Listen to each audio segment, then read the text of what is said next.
अल्हम्दुलिल्लाह वकफ़ा वस्सलामुन अला इबादिही अल्लज़ीना इस्तफ़ा अम्मा बअद अऊज़ु बिल्लाहि मिनश शैतानिर रजीम बिस्मिल्लाहिर रहमानिर रहीम वलतकुम मिनकुम उम्मतुन यदऊना इलल खैर व यअमुरूना बिल मारूफ व यनहौना अनिल मुनकर वउलाइका हुमुल मुफ़्लिहून। सदक़ल्लाहुल अलीयुल अज़ीम।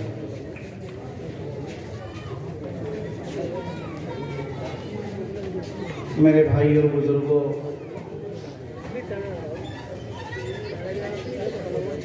ये इज्तिमाआत जलसे छोटे हों या बड़े, किसी भी बहाने से तबलीगी जमातों के इज्तिमाआत हों या मदरसों में हुफ़्फ़ाज़ की दस्तारबंदी की मुनासिबत से हों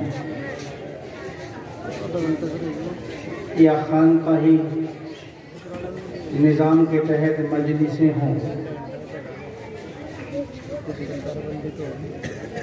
सबका मकसद एक है, हमारी और आपकी इस्लाह।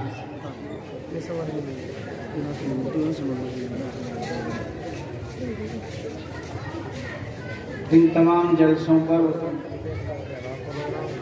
जहाँ अलग अलग उन्वान फिट होते हैं, ये तबलीगी इज्तिमा है, ये दस्तारबंदी का है, ये ज़िक्र की मजलिस है,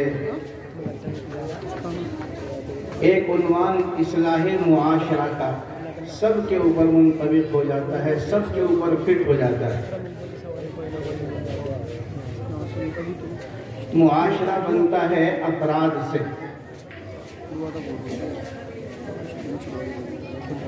जैसे दहाइयाँ इकाइयों से बनती हैं, इकाई ना हो तो दहाई नहीं बन सकती, दहाई ना हो तो सैकड़े नहीं बन सकते, सैकड़े ना हो तो हज़ार नहीं बन सकते। ऐसे ही ये पूरा समाज, पूरा मुआशरा, ये हमारे और आपके ज़रिए से वजूद में आता है। समाज अलग कोई चीज़ नहीं है, आदमियों से अलग हटकर। मुआशरा इंसानों से अलग हटकर कोई चीज़ नहीं है, न इसका कोई वजूद कहीं नज़र आएगा। ये तो जहाँ हम और आप हैं वहीं मुआशरा है, जहाँ हम और आप हैं वहीं समाज है, जहाँ इंसान है वहीं समाज है।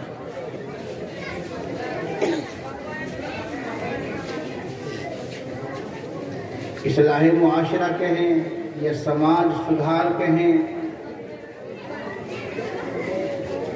बात एक ही है। तबलीगी इज्तिमाआत में भी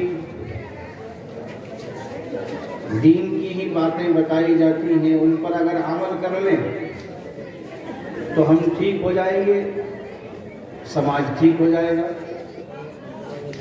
मदरसों में जो जलसे होते हैं, उनमें तकरीरें होती हैं, उनमें भी दीन की बातें ही बताई जाती हैं, उन पर अमल कर लें, हम ठीक हो जाएंगे तो समाज ठीक हो जाएगा। और ज़िक्र की मजलिसें, उनमें भी दीन की ही बातें बताई जाती हैं, उन पर अमल कर लें, हम और आप ठीक हो जाएंगे तो समाज और मुआशरा ठीक हो जाएगा।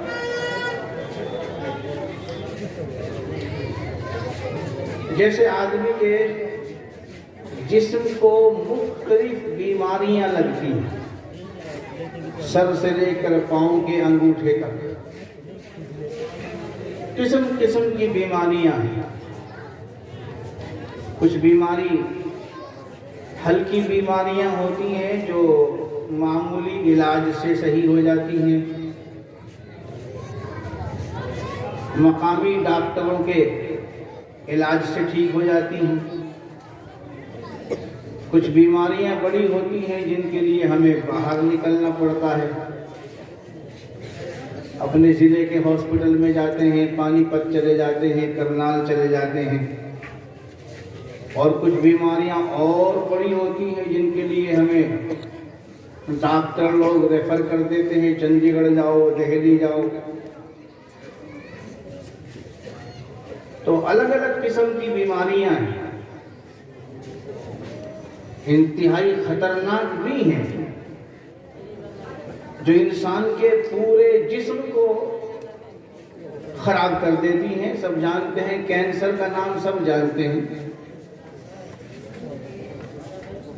कि जब किसी को हो जाता है तो फिर आहिस्ता आहिस्ता पूरे बदन में फैल जाता है। शुरू में इसका इलाज कुछ आसान होता है, कहते हैं पहला स्टेज, दूसरा स्टेज, तीसरा स्टेज, पहली कैफियत, दूसरी कैफियत, तीसरी कैफियत। जब ये आखिरी स्टेज पर पहुंच जाता है, बच्चे डॉक्टर कहते हैं कि अब अपने मरीज को घर ले जाओ और खिदमत कर लो, सेवा कर लो, कोई इलाज नहीं। ऐसे बहुत सारे मरीज आपने सुने होंगे, डॉक्टर उनके इलाज से ही मना कर देते हैं, अब कोई इलाज नहीं है, पूरे जिस्म में बीमारी फैल गई, अब किसी इलाज से ये ठीक होने वाला नहीं। और कुछ बीमारियां हैं, खतरनाक हैं, लेकिन अगर तसलसल के साथ लगातार इलाज किया जाए, दवाएं ली जाए, इंजेक्शन ली जाए, ठीक हो जाती है। टीबी की बीमारी हो जाती है, फेफड़े खराब हो जाते हैं, कोर्स है, इतना दिन दवा खाना पड़ेगा, दवा खानी पड़ेगी, हो जाती है, ठीक हो जाती है। तो गरज ये कि मैं कोई डॉक्टर नहीं हूँ कि बीमारियों का नाम आपको बता रहा हूँ, एक मिसाल के तौर पे मैंने ये बात अर्ज की। इंसानों के बदनों को, जिस्मों को भी मुख्तलिफ किस्म की बीमारियां लगती हैं। उनमें से कुछ वो हैं जिनकी इस्लाह हो जाती है, कुछ वो हैं जिनकी इस्लाह नहीं हो सकती। ऐसे ही मेरे भाई और बुजुर्गों, ये जो बुराइयां हैं, ये हमारी रूह के लिए बीमारियों जैसी हैं। ये बीमारियां जिस्म को लगती हैं, कोई फेफड़े को लगती है, कोई जिगर को लगती है, कोई गुर्दे को लगती है, कोई दिल को, कोई दिमाग को। लेकिन हमारे जिस्म में एक रूह है जिसकी वजह से हम और आप चल फिर रहे हैं, जिंदा हैं, सांस आ रहा है। ये हमारी खानकाही मजलिस है, ये दीनी इज्तिमात, तबलीगी इज्तिमात, इसी रूह की इस्लाह के लिए है। रूह का ताल्लुक है इंसान के कल्ब से, इंसान के दिल से।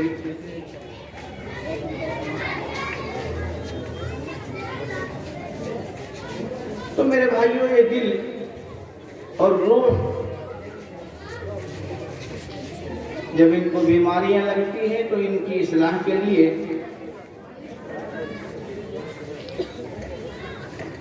ऐसे ही बुजुर्गों के पास, जैसे हमारे स्टेज पर तशरीफ फरमा है और हजरत चले गए, तशरीफ ले गए मौलाना मोहम्मद सलमान साहब और दीगर हजरत,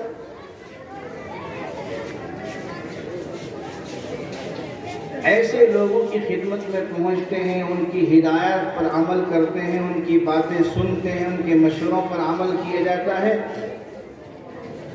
तो रूह की बीमारियां भी ठीक हो जाती हैं। कोई जमातों में जाकर ठीक हो जाता है, कोई किसी खानका में जाकर किसी बुजुर्ग से मुताल्लिक हो जाता है, जुड़ जाता है, वो वहां से ठीक हो जाता है।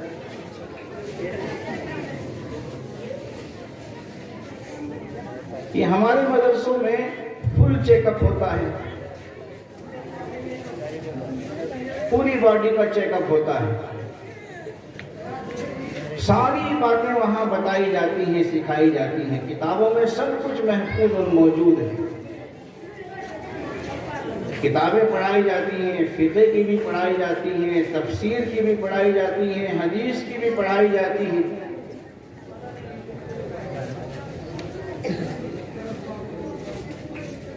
तो मेरे भाई और बुजुर्गों, अब रूह की बीमारियां भी बहुत सारी, सबसे बड़ी खराबी तो जो हमारे माशरे में, मुसलमानों के माशरे में इस वक्त है, मेरा अपना ख्याल है, वो है तर्क नमाज, नमाज को छोड़ना।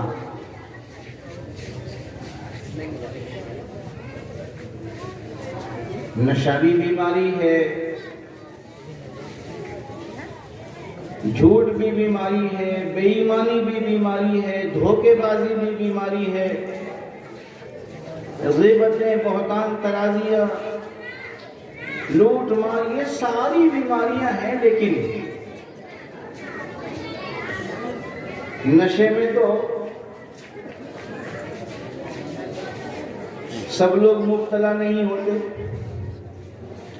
लेकिन नमाज का जो छोड़ना है ये ऐसी बीमारी है जिसमें 90, 92, 95% मुब्तला है।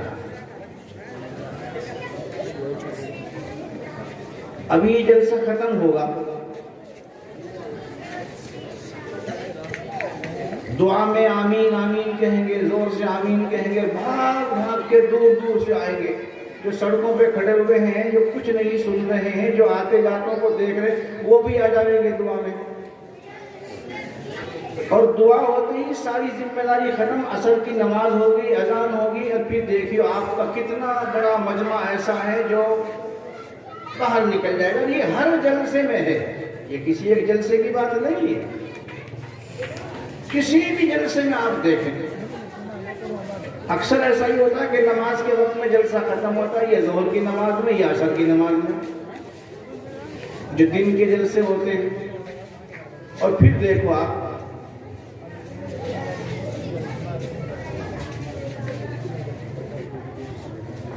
तो नमाजों का छोड़ना, जिसके बारे में बड़ी सख्त वईदें भी हैं, कुरान शरीफ में भी हैं, फ़वैलुल लिलमुसल्लीन अल्लज़ीना हुम अन सलातिहिम साहून, और अहादीस शरीफों में तो बड़ी सख्त वईदें हैं। ज़ाहिरी अल्फाज तो बड़े सख्त हैं, मन तरक सलात मुतअम्मिदन फ़क़द कफ़र, जिसने बगैर किसी उज़र के जानबूझ के नमाज को छोड़ दिया वो काफिर हो गया। ये हदीस के अल्फाज हैं। तो अलग बात है कि तावील करते हैं कि कुफ्र के नजदीक पहुंच गया, या यूं कहते हैं भाई जिसने फर्जियत का इनकार कर दिया वो काफिर हो गया। लेकिन अल्फाज तो बड़े सख्त हैं।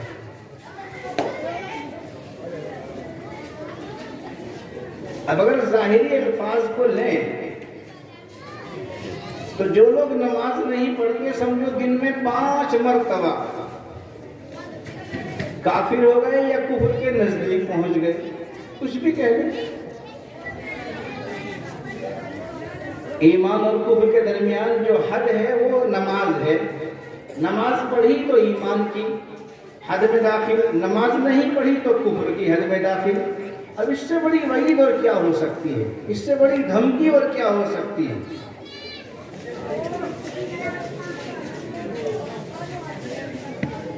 हमारे पास सबसे बड़ी पूंजी ये नमाज ही तो है।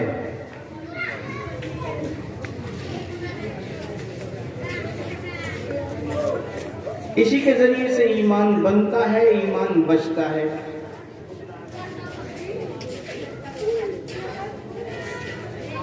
हमारी जमातें अल्हम्दुलिल्लाह इस पर मेहनत करती हैं,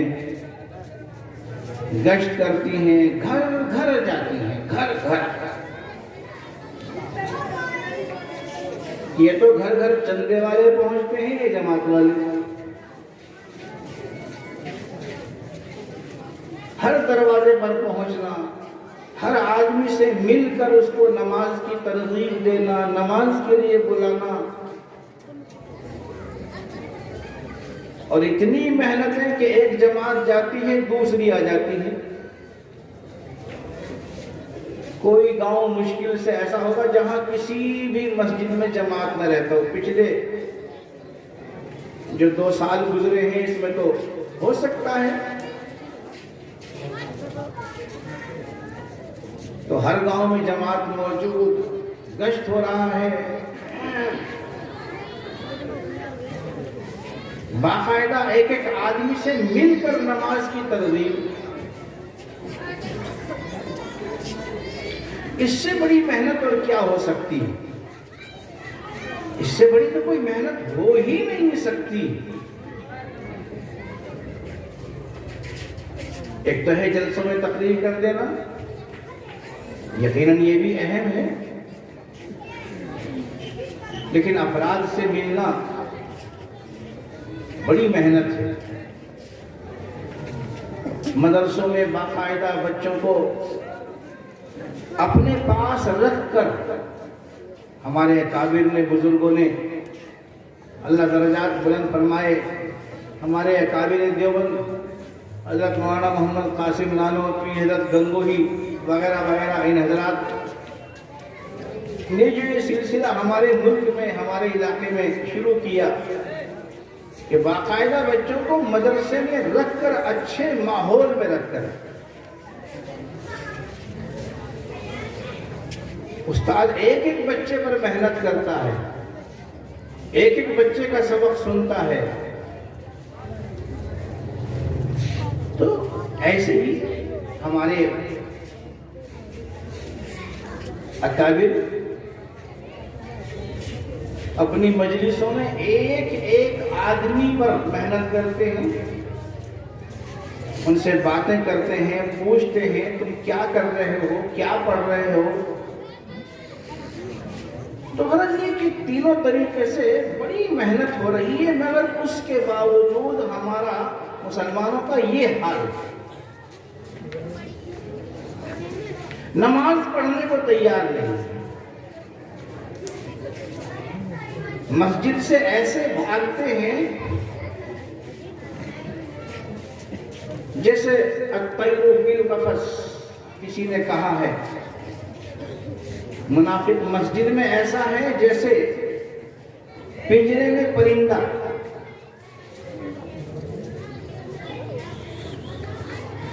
अव्वल तो परिंदा पिंजरे में आता ही नहीं, घेर छेद के शिकार करके उसे अगर ले भी आए, पिंजरे में बंद कर दे तो चैन से नहीं बैठता, इधर भी देखेगा, इधर भी देखेगा, हर सुराख में चोंच डालेगा, यहां को निकल जाऊं, यहां को निकल जाऊं, बेचैनी हो जाती है। हमें भी मस्जिद में बेचैनी हो जाती है।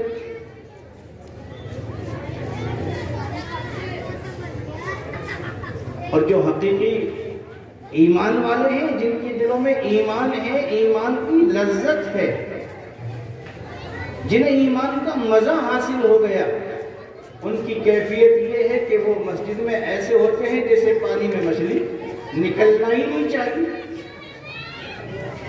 बाहर निकाल के डालो किनारे पर, फिर वापस कूद के पानी में जाएगी।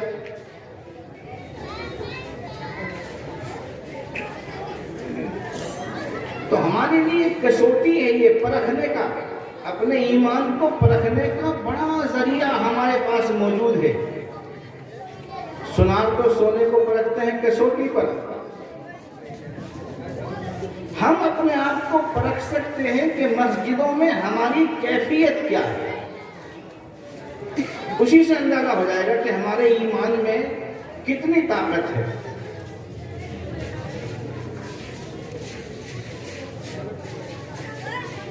तो मेरे भाई और बुजुर्गों, नमाजों की कोशिश,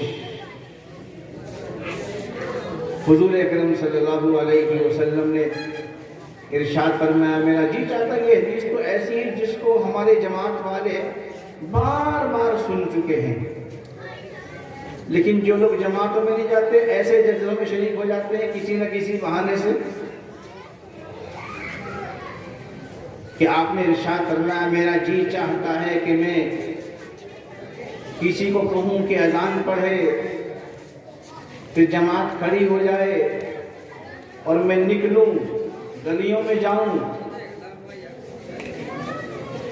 और जो लोग अपने घरों में बैठे हुए हैं, जमात में शरीक नहीं हो रहे हैं, नमाज में शरीक नहीं हो रहे हैं, उनके घरों को जला दूं। कितनी नाराजगी है। आकाए मदनी हज़रत मोहम्मद मुस्तफ़ा सल्लल्लाहु अलैहि वसल्लम की नमाज ना पढ़ने वालों से, जमात को छोड़ने वालों से। तो जिस अमल पर हुजूर अकरम सल्लल्लाहु अलैहि वसल्लम इतने नाराज हों, उसकी हमारे यहाँ कोई अहमियत ही नहीं। मामूली उज़र पर जो नमाजी हैं, मामूली उज़र पर नमाज छोड़ देते हैं। तो मेरे भाई, मैंने अर्ज किया था बीमारियां बहुत सारी हैं,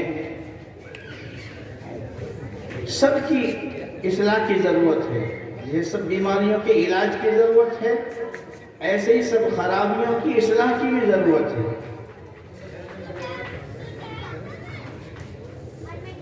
नशे की बीमारी इस वक्त में ऐसी जैसे कोरोना की बीमारी को शोहरत दी गई, ये लगने वाली बीमारी है। अलग रहो, मुंह ढांक के रखो, बिल्कुल हूबहू यही। जहां कोई किसी नशेड़ी के पास लगा और नशेड़ी बना,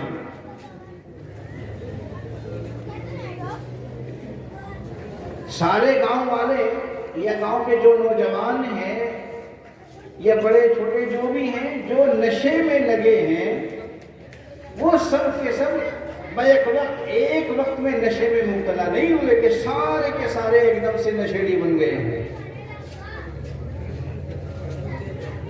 पहले एक दो ने शुरू किया, फिर उनके बाद जिन्होंने बैठना शुरू किया उन्होंने उनको भी साथ लगा लिया। ना उनके पास बैठते, इस बीमारी में मुब्तला ना होते, इस खराबी में मुब्तला ना होते। तो मेरे भाई और बुजुर्गों, माशाअल्लाह हम मुबारकबाद देंगे आप हजरात को भी, गड़ी बेशक वालों को भी, कि बड़ी संजीदगी के साथ में और बड़ी हिम्मत के साथ में इस बीमारी को खत्म करने के लिए लगे हुए।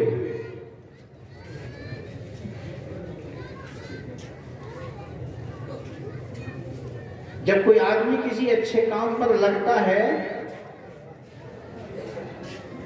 तो उसको कुछ लोगों की नाराजगियां जरूर झेलनी पड़ती हैं। ये तरीका शुरू से चला रहा है। आकाए मदनी हज़रत मोहम्मद मुस्तफ़ा सल्लल्लाहु अलैहि वसल्लम को मक्के वालों की इतनी नाराजगी झेलनी पड़ी कि मक्का ही छोड़ना पड़ा। इससे बड़ी बात तो कुछ नहीं हो सकती कि आदमी अपने वतन को ही छोड़ दे, अपने गांव शहर को ही छोड़ दे, अपने घर के लोग, अपने खानदान के लोग, अपने कबीले के लोग नाराज हो जाएं। इसलिए जो लोग लगे हुए हैं, मेहनत कर रहे हैं, उन्हें हौसला नहीं हारना चाहिए, हिम्मत नहीं हारनी चाहिए, उनके अंदर बर्दाश्त का मादा होना चाहिए। अगर कोई बुरा कहता है, गालियां देता है, तो उनको बर्दाश्त करने की हिम्मत होनी चाहिए। जिस आदमी में जितनी बर्दाश्त ज्यादा होगी वो इस मामले में उतना ही कामयाब है। जो जल्दी गुस्से में आ जाता है, तेज में आ जाता है, हम किसके वास्ते कर रहे हैं, हमें क्या मतलब है, हम भी घर बैठ जाए। जो आदमी ऐसे मिजाज वाला होता है, तुनक मिजाज, वो इसमें कामयाब नहीं होता, वो कामयाब नहीं हो सकता। यहाँ तो वही आदमी कामयाब हो सकता है जो पहाड़ की तरह मजबूत हो। कोई कुछ भी कह रहा है, कुरान करीम में अल्लाह ने एक जमात की तारीफ फरमाई है, युजाहिदून फी सबीलिल्लाह वला यखाफून लौमत लाइम। अल्लाह के रास्ते में मेहनत करेंगे, जिहाद करेंगे और किसी बुरा कहने वाले की बुराई से डरेंगे नहीं। कहता रहा कोई बुरा, अपना काम करते रहेंगे। तो आप हजरात को भी काम करते रहना है, ढील नहीं छोड़नी, इस्तिकामत के साथ, जमाओ के साथ। हुजूर अकरम सल्लल्लाहु अलैहि वसल्लम को हुक्म दिया गया, फस्तकिम कमा उमिरता। एक दो दिन करने का काम नहीं है कि आपने तबलीग कर दी और छोड़ दिया, जिम्मेदारी पूरी हो गई। आप जमे रहिए, जिस काम का आपको पाबंद बनाया गया है आप उस काम पर जमे रहिए, लगे रहिए। इसलिए मैं अपने भाइयों से, बुजुर्गों से, जिम्मेदारों से दरखास्त करूंगा कि वो विचलित ना हो, परेशान ना हो, घबराएं नहीं। अल्लाह का शुक्र अदा करें कि अल्लाह ने बहुत अच्छे काम पर उनको लगाया है। आपके जरिए से अगर किसी एक आदमी की इस्लाह हो जाए बहुत बड़ी बात है। आपके जरिए से अल्लाह किसी आदमी को हिदायत दे दे, सही रास्ता दिखा दे, वो आपके लिए तो बड़ी बात है। ये हमारे ही बच्चे हैं, अगर हमने ढील छोड़ी ये नुकसान हम तक आएगा, हमारे बच्चे खराब होंगे और फिर ये बीमारी उस दर्जे में पहुंच जाएगी कि इलाज मुश्किल हो जाएगा। इसलिए जरूरत है कि मजबूती के साथ इस काम में लगें और किसी किस्म की ढील ना छोड़ें और काम को ना छोड़ें। हाँ, इतना जरूरी है कि अगर मर्ज कम हो जाए ठीक है, गुंजाइश है ढील देने की, लेकिन ये नहीं कि इलाज छोड़ दें। डॉक्टर भी जब मरीज आहिस्ता आहिस्ता शिफायाब होता है तो दवाएं कम करता रहता है, घटाता रहता है। ठीक है, आप भी थोड़ा हल्का कर सकते हैं, लेकिन ये कि छोड़ के बैठ जाए बस अब तो ठीक हो गया, नहीं, ना मालूम कहां से बीमारी फूट जाए। इसलिए जरूरत है मेरे भाइयों बुजुर्गों, इस्लाह की जमातों के जरिए से भी, खानकाहों के जरिए से भी, और जो कमेटियां काम करती हैं। कुरान शरीफ में फरमाया अल्लाह ने कि एक जमात होनी चाहिए। जमात का मतलब हम ये समझते हैं कि तबलीगी जमात, ठीक है, वो जमात अपना काम कर रही है। यहाँ मुराद है कि लोगों की एक जमात होनी चाहिए, चाहे वो तबलीगी जमात हो,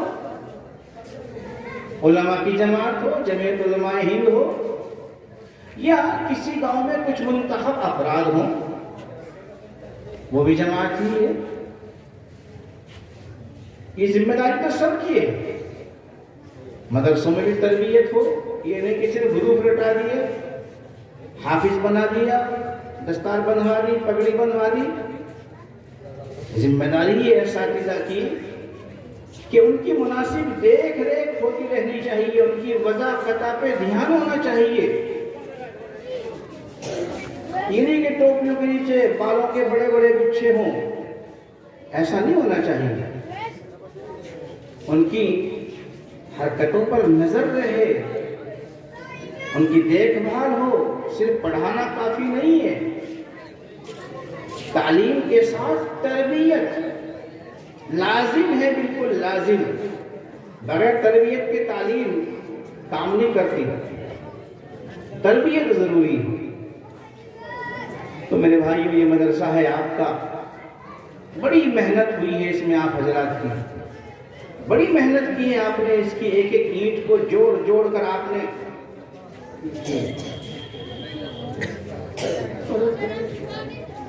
आखिर टाइम क्या है?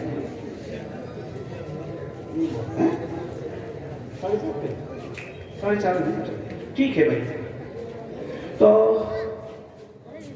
मैं कह रहा था, ये मदरसा आपने एक एक ईंट जोड़कर इतनी बड़ी इमारत बनाई है। ये अल्लाह की बड़ी नेमत है हमारे और आपके लिए। इसको संभालना है, इसकी खिदमत करते रहना है और इसकी जरूरतों को पूरा करने की कोशिश करनी है। हमें खुशी है कि हमारे स्टेज पर दारुल देवबंद के बड़े उस्ताद नाइब मोहतमिम हज़रत मौलाना मुफ्ती मोहम्मद राशिद साहब दामत बरकातहुम तशरीफ़ फरमा है। क्योंकि गढ़ी दौलत में जलसा है 23 फरवरी में, मेरे साथ उसकी कुछ मसरूफियात हैं, मुझे और जगह पहुंचना है, इसलिए हजरत तशरीफ़ फरमा है। उन्हीं की दुआ होगी, उन्हीं का आखिरी बयान होगा। और जलसों में जो मदरसे वाले रुमाल डालते हैं सभी डालते हैं। जब तक रुंगा नहीं मिलता मदरसे वालों को, जैसे बच्चों को जब तक रुंगा नहीं मिलता तो कितना ही सामान उनको दे दो, ऐसे ही। अच्छा ठीक ठीक ठीक, फिर मजमा मुंतशिर हो जाता है। अच्छा भैया, तो लुंगी की ज़रूरत है, तो आपने बड़ी बड़ी रकमें दे रखी हैं माशाल्लाह। बस आप हज़रात जेब में हाथ डालें और देखें हाथ में क्या निकल के आता है, कौन सा नोट निकल के आता है, किस रंग का निकल के आता है। आ जाओ जल्दी जल्दी, रुमाल डाल दिया, जल्दी इसमें डाल दें और फिर इंशाल्लाह हज़रत का बयान होगा, दुआ होगी। शाबाश, क्या कहने भाई।